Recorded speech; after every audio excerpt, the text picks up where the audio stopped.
Friga versus Nas. So this is like one of the biggest games for YouTube basketball. I'm somebody that watch YouTube basketball heavy. I just want to put that out there. I'm a huge fan of TNC, Ball is Life, all that.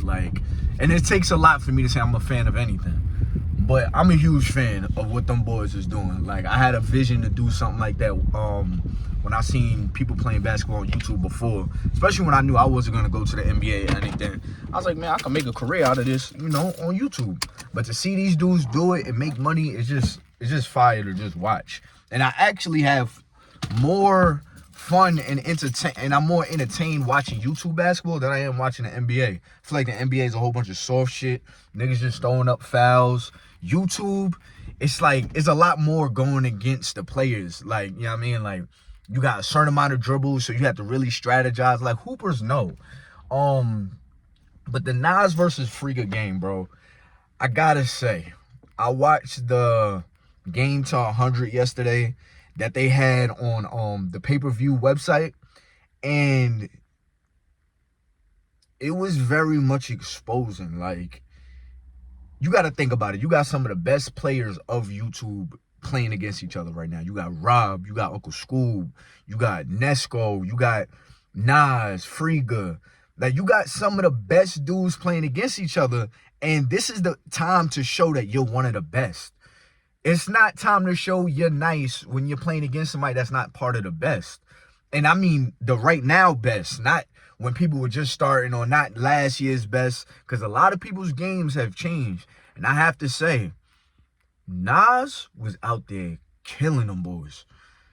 When he checked in, or in the beginning of the game, he was literally doing what he wanted to do.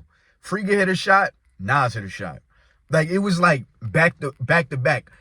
What I paid attention to is that Nas was able to shoot just as consistent as Friga, if not more, but he was also able to diversify his game and get to the bucket. That's the difference between Nas and Friga. If your shot is not dropping as a shooter, sometimes it sucks, but there's nothing you can do about it.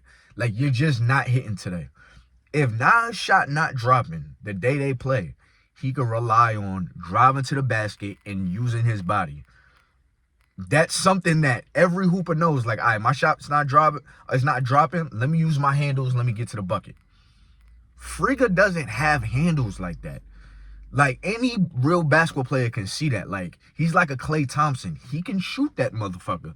But you're not going to really rely on him to make 3 dribbles that's going to be so effective that it could last all game if his shot is not hitting.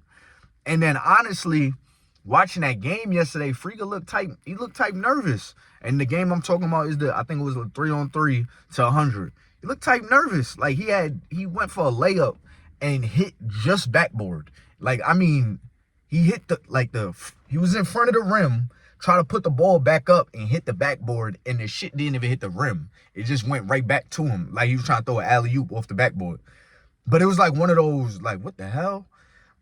But I could tell, because the game was moving so fast and the pace of the game was on another level because there was so much talent on the floor, he looked kind of out of place. Even if you watch Friga play games that's the 5-on-5s, he's a catch and shoot in the corner.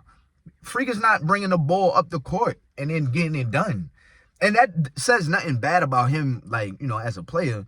But 1v1s, he's not dominating how Nas is dominating. And then I'm going to be honest, when it comes to Nas, I feel like the competition on YouTube is just not on the level of Nas. I feel like the only person that could possibly play against Nas is 2 people, is Zay or Rob. And really, I think Zay, because he's a body, and he was a pro.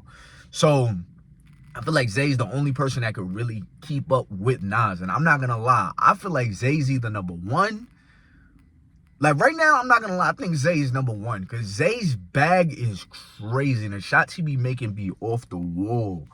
Son be making, the craziest layups. And I know to the naked eye that's watching, you're it's a layup. He just made a layup. He was close to the basket. But the thing that's so crazy about Zay's game is how he's able to go so fast, so strong towards the basket, get bumped, and still have a soft touch for the ball to either hit all net or hit the ball off the backboard. That is a different type of touch you got around the rim. And if you're not a hooper, you may not understand that. But Zay's like that. Like, that's who I really want to say. Zay versus Nas. That is some pay-per-view type shit. But after watching that 3-on-3 with Friga, unless Friga about to pull something crazy out of his bag that we just, like, he's about to be shooting from half court, I don't see him beating Nas for real. Not this Nas. And this is what I'm going to end this video out by saying. I know a lot of people saying, like, yeah, but you got to understand Nas is a dog. I mean, not Nas is a dog, but Friga already beat Nas. Or Zay already beat Nas. I'm going to be honest with y'all. First time I watched Nas play was probably within, like, the last year. And Son went off on everybody, especially when they was playing in New York, playing against, like, Scoob and like all them dudes, Nesco. Like, he was dogging them dudes. And when I watched Nas' old videos, when everybody be talking about he lost to Friga and he lost to Zay, he looked like a completely different player. Like, if you showed me these videos side by side, I would have been like, oh, that's 10 years ago. Like, and this is now. Because the way he played back then, his shot didn't look as effective. His dribbling package didn't look as effective. He didn't look like he knew how to use his body as much. I mean, he was still a dog. But now, Son's shot be like water. If the ball go up, you almost like, all right, that's going in. And I mean, off the dribble, middies, and threes. With Friga, if he puts the ball on the floor, he has to dribble too much. You're kind of like, what's about to happen? And again, these are things that only hoopers could really see. But yo, follow me. Now, subscribe to this channel. I want to do more just dialogue on YouTube basketball, because I watch YouTube basketball heavy. I didn't know if I wanted to delete this channel, what I want to do with this channel, but I really want to just make it a sports channel. If you want to watch my actual channel where I have my podcast and everything, go to Ty Boogie Podcast. I got like 5,000 subscribers on there. But yo, I'm hyped. Now February 1st, we watching that. Now I want to have a watch party. Let me know if y'all want to do that. I might go live or something like that, but I can't stream it because I don't want, any type of copyright. But yeah, all right. Anyways, comment below what you think. What's your predictions, all right? Comment below.